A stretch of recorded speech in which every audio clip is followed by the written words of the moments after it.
Oh, well, at least we made it through all the thunderstorms yesterday.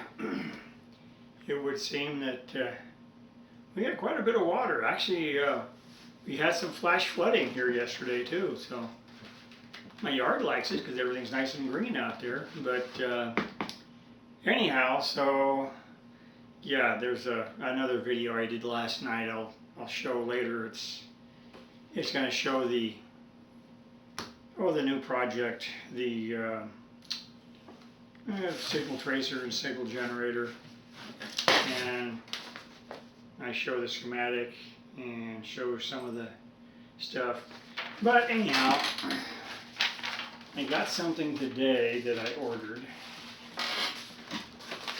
More mail, but because I have so many dead spots around here, and it's really hard, even with the phone and everything else, to get anything. I found this online. It's a Wi-Fi mini repeater, so we will see if that helps with Wi-Fi in my house. Of course, here we go again, something else to plug into my Ethernet cable in my router that I have. I already have my other one for the for Sprint that takes care of my phone, and it seems to work. So this, yeah, it was, I think it was like, I figure it was $30 or $40. Probably a total waste. It may not work, I don't know. All I know, one thing is something else that has to plug in, so luckily there is room to plug it in right next to my current router I have, so that part will work. My only other pet peeve is the quick installation guide. It may be quick, but if you got bad eyesight, you're never going to see it without magnification. I can't see it even to put it in. So I'm going to need my magnifier to figure out even their diagrams. They're so small. Look at this thing. It's so small I can't even see it. So I'm going to need to magnify it so I can see about putting it in. But it looks like it just plugs in right between my my router, and hopefully it'll broadcast to my computers and even Wi-Fi for my phone. So we will see. Oh my goodness, let's look at my thing here. It says, oh, critical error. Oh, not one of those again.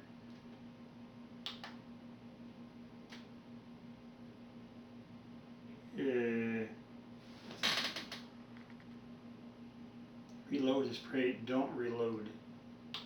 Just say, don't reload this page. Get rid of it. Leave page. Go back to this. What I have on my screen is, I guess, someplace that Ron went yesterday. He was looking at houses that are abandoned in Flores in the Azores, and that's another problem, I guess. Actually, the residents there have disappeared over the last 20 years. When he originally went there, there were 8,000 people on the island of Flores. And as of right now, there's a total of 3,500. So it's lost more than half of the residents in the last 20 years. Because what's happening is kids grow up, there's really no real business in town, so they all leave the island and go to the mainland. So that's basically it. So kids just disappear. So let me see. Well, I don't know if you can see this. I don't have it on my TV because I got something else going on in it. Let's see if I can show you a picture. There it is right there. I'm trying to blow it up some. There. That's one of the houses he found when he was with one of the other cities there. And there's one of the churches in that city. And there's the town itself. So, you know, the towns are pretty good, but the thing is, a lot of time these people die, they have no will, so a lot of these places are just in limbo and they're just left in the open. Let's see, I don't know what else we have here. This just came in today, so. Oh, and that's, that picture there is over by the mill. And that is another big terraced off area. You notice how they're terraced off? That's actually how they grow stuff there. Everything's just terraced off on hillsides, and it all grows. It's all volcanic, so there's never a problem with anything growing.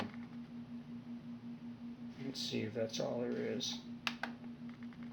Yep, there's another shot. And those are begonias, which grow wild all over the island. There's all kinds of them. And of course you see going out into the ocean. And then there's another shot of that town. And there you go, another shot down in the ocean from the top.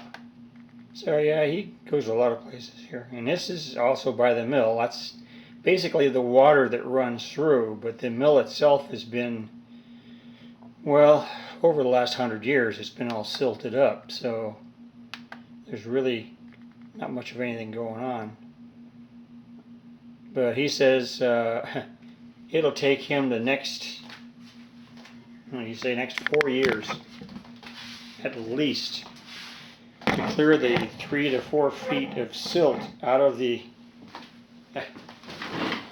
basement of this place. Although he did get into it and he sent video, just I can't play it yet.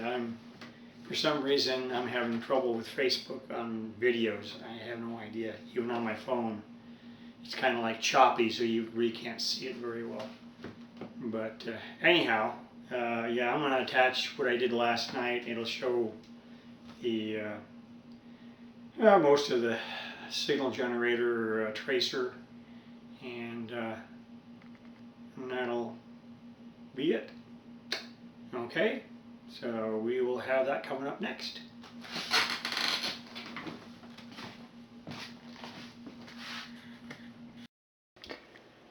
Well, what you're seeing right now is the schematic for this signal tracer and signal generator. And see here. Well, of course, there's a switch. It's a 4-position switch on that side. And there's actually some oddball tubes. I don't know, some numbered ones in there, which is kind of weird. There's a 6AG5, and that's for the RF oscillator. And then over here, this is a 6350, which is supposed to be power. See, has power out there. It's an audio oscillator. And down below there's an audio choke there.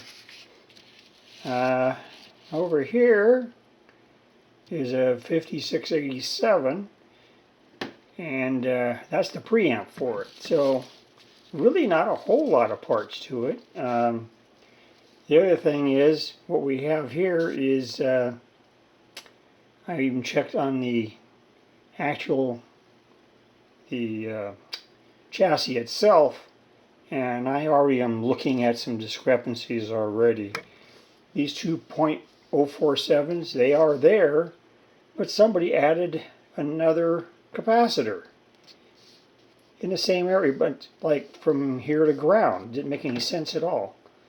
And then the other thing with this actually is an older unit. This was made in 1962, and this is a 3-tube unit. They had a 4-tube unit they went ahead and made, and this chassis actually has the cutout for the other socket, but that's it. It's still only 3 tubes. So this was like made just probably right at the very end, just before they switched over to the next one they were going to build, I guess. So anyhow, that's it for that one. And I did get it out of the case, and Let's see if we can see that. Now that's the problem here, is light. I don't know if you can see the light here.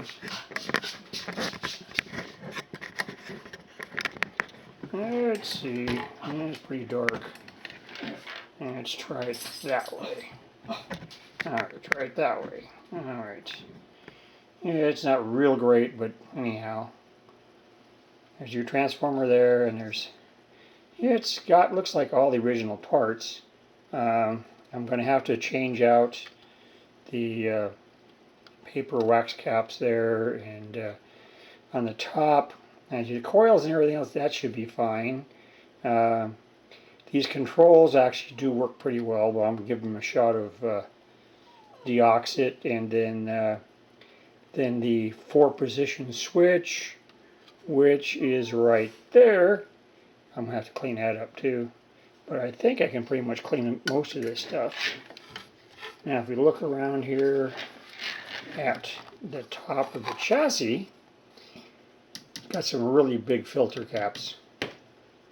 And here there's really not really all that much other than the tuning cap there, and then there's 3 tubes, and there's very little in here really to go wrong. So I don't think I'm going to have too much of a problem. We'll have to see. And oh, dog is making noise. So anyhow, that's part of this. I'll come back later and we'll look at some more.